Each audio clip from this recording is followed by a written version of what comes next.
Welcome to SoundersFC.com. You're with Ross Fletcher for another CenturyLink Scouting Report.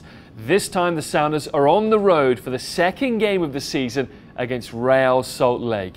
It's top against second in the Western Conference, and this matchup is one that always stirs the passions. There's so much playoff history between these teams, and alongside LA Galaxy, for me, these are the three sides that are always battling it out as the best in the regular season. Portland Timbers on the up in the last couple of years, but really these are the three powerhouse sides, the only teams to have made the playoffs every year since 2009 when Seattle came into the league. Now, Real Salt Lake were crushed 4-0 by the Sounders in their meeting back in May, but I expect a very different game because back then it was all about a test of strength in depth with the World Cup players gone. Salt Lake were also missing Joao Plata. More on him in a moment. So the big men are back for Real Salt Lake. Nick Raimondo in goal, who's just broken the MLS all-time clean sheet record. Kyle Beckerman will anchor the midfield. Javier Morales at the top of that diamond, providing the service for the likes of Joao Plata.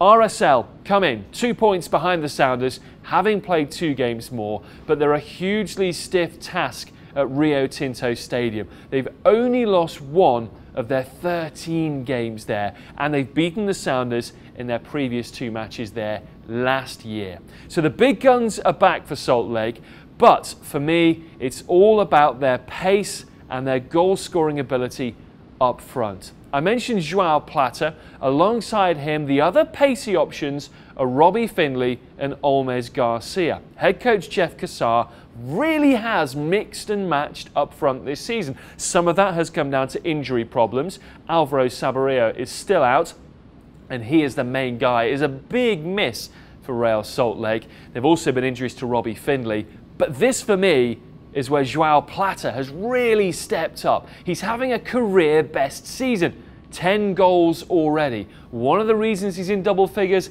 is that pace and that trickery and his ability to combine up front. And you know when he's having a good season because he's scoring with a header, as he did in their last regular season game against DC United. The reason I say that, Plata is just 5 feet 2 inches tall. He's actually the smallest player in Major League Soccer.